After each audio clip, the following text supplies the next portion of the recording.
He swept across continents, a storm of hoofbeats and iron, leaving behind a legacy etched in blood and fear. His name for centuries has been synonymous with conquest, with the relentless march of an empire built on devastation.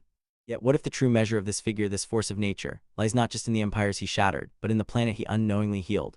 What if Genghis Khan, the great destroyer, was also the world's most impactful, albeit accidental, environmentalist? It's a notion that feels almost blasphemous, a paradox too profound to easily grasp. We remember him as the warrior who carved out the largest contiguous land empire in history, but modern science now whispers a different truth. His conquests inadvertently removed an astonishing 700 million tons of carbon from the atmosphere. To put that in perspective, that's roughly equivalent to the entire world's gasoline consumption in a single year today. His brutal efficiency, the very scale of his terror, triggered an ecological reset, a historical instance of man-made global cooling long before the term was even conceived. This wasn't a conscious act of stewardship, no carefully planned carbon sequestration scheme, but an unforeseen consequence of unimaginable upheaval. It was the planet's desperate response to a human catastrophe.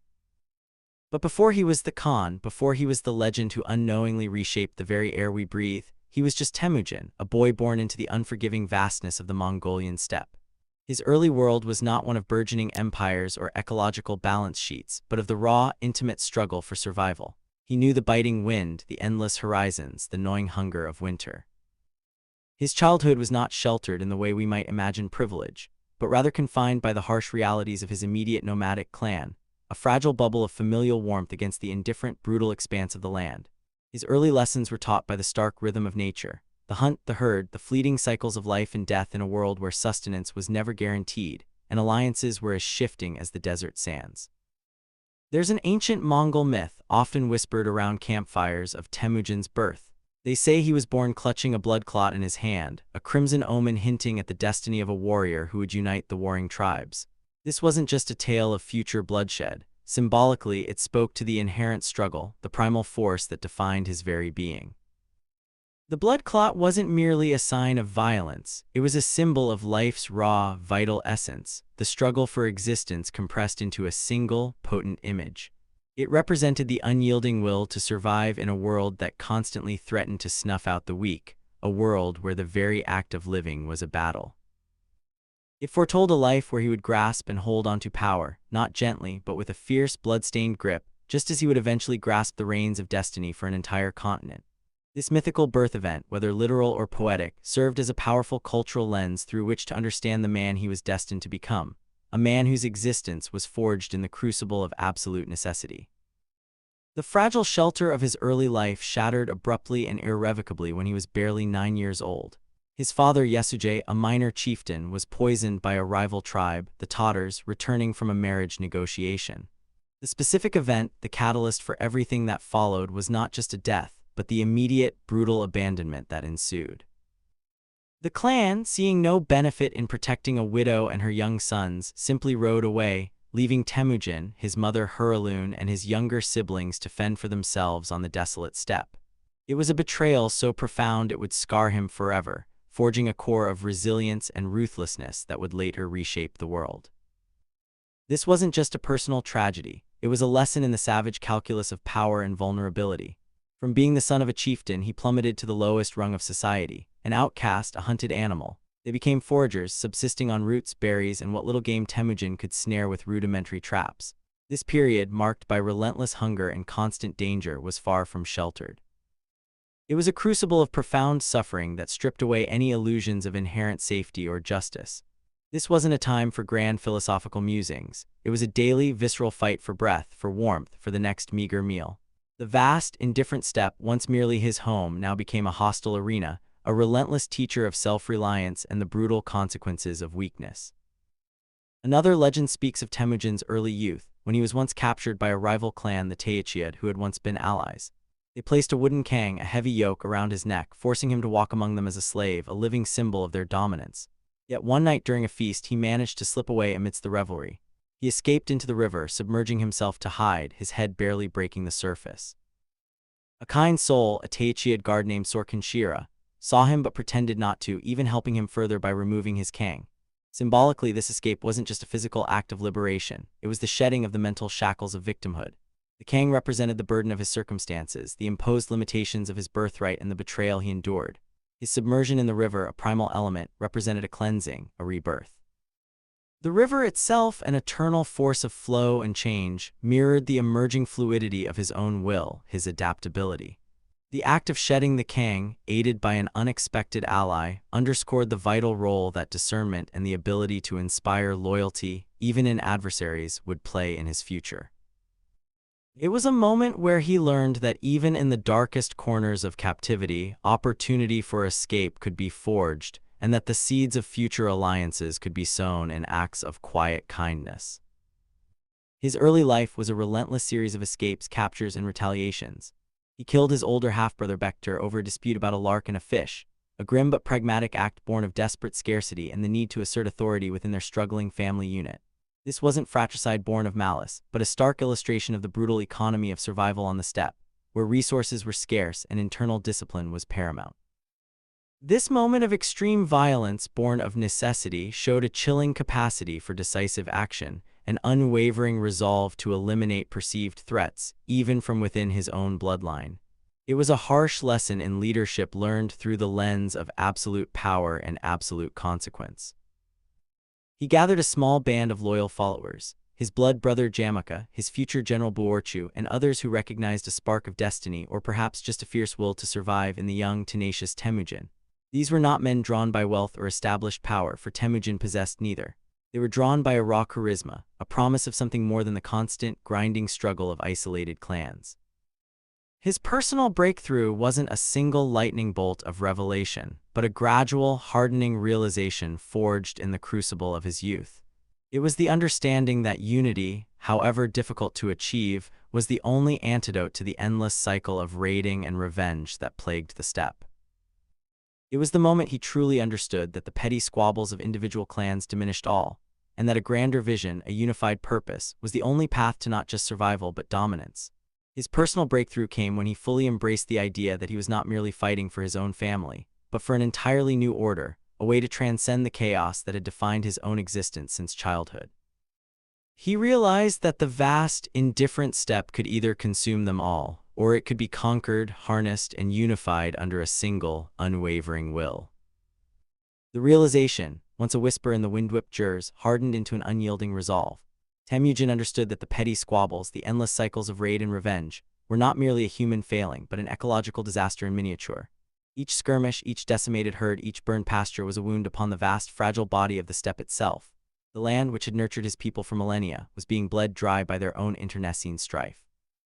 The answer, he saw with chilling clarity, lay not in winning a battle but in ending the war itself. Not just one war, but all of them.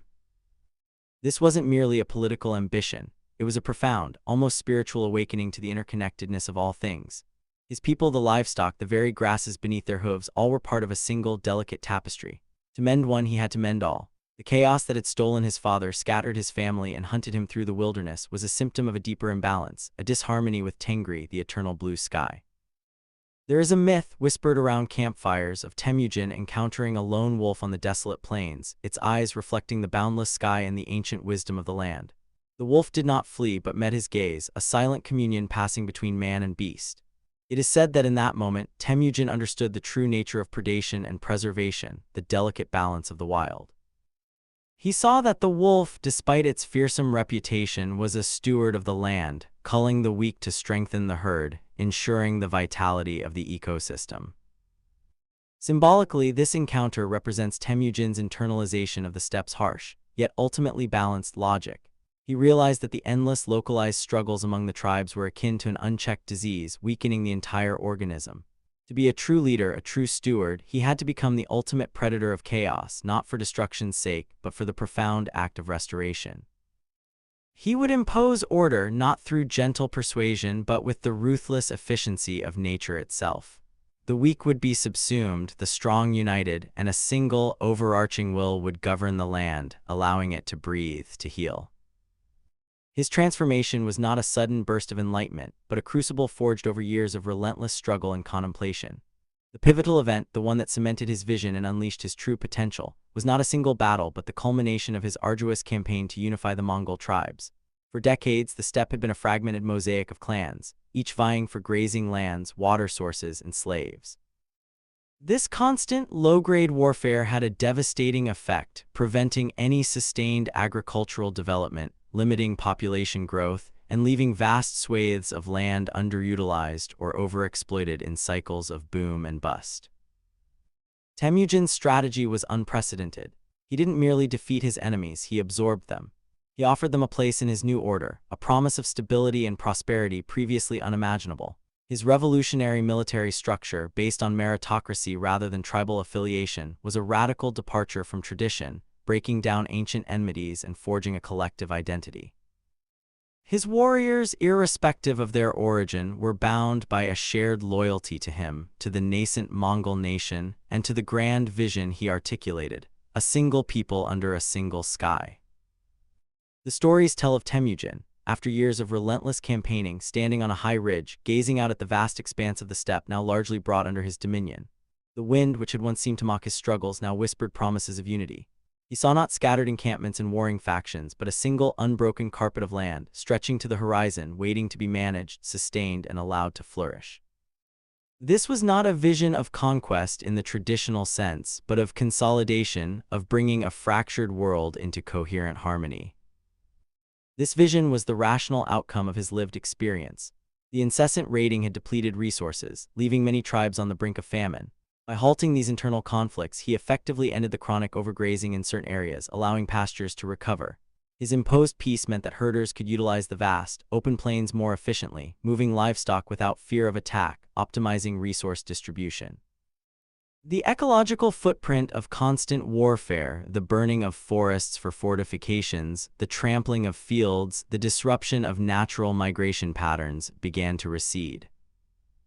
The greatest myth surrounding this period is that of the Golden Whip, a legendary artifact bestowed upon Temujin by Tengri himself, symbolizing his divine right to rule and his mandate to unify the world. The whip, said to crack with the force of thunder and guide him unerringly, was not merely a weapon but a symbol of cosmic authority. Rationally, the Golden Whip was the disciplined, organized, and ruthlessly efficient administrative and military system Temujin painstakingly built. It was the law of the Yasa that he began to formulate, which would govern all aspects of Mongol life, from property rights to environmental regulations, albeit implicitly. This system, like a whip, could compel obedience and direct the vast energies of the Mongol people towards a singular purpose. It was the instrument by which he would bring order to the chaos, not through magic, but through sheer, unwavering will and brilliant strategic foresight. The whip represented the swiftness and inevitability of his command, cutting through old loyalties and forging new ones. His transformation culminated in the Great Kurultai of 1206. On the banks of the Anan River, where his journey had begun in vulnerability, a mighty council of all Mongol tribes convened. It was here before his assembled people that Temujin, the orphaned survivor, the relentless warrior, the astute unifier, fully embraced his destiny. He was no longer merely a tribal chieftain, but the sovereign of a nascent empire, the orchestrator of a new world order. It was at this assembly that he was formally proclaimed Genghis Khan, the universal ruler. This was more than a title, it was a fundamental shift in identity, a complete metamorphosis. The name itself, Genghis, is thought to mean ocean or universal, signifying the boundless reach of his ambition and the all-encompassing nature of his vision. He shed the skin of Temujin, the man shaped by personal tragedy and vengeance, and emerged as Genghis Khan, the embodiment of a grand, unifying principle. His personal breakthrough, therefore, was not just the idea of unity, but the profound, all-encompassing commitment to being that unity. He became the living embodiment of the steppe's will for order, the human instrument through which the land itself, ravaged by internal strife, could find peace and a sustainable future. He recognized that true power lay not in conquering enemies, but in integrating them, in transforming adversaries into allies, and in establishing a framework where the vast resources of the steppe could be managed for the collective good, halting the environmental degradation that had plagued his people for generations. His transformation was complete. He was no longer a man fighting against chaos, but the very force of order, a colossal figure standing between his people and the abyss of perpetual conflict and ecological ruin. The work of building this new world, this ordered steppe, was about to begin.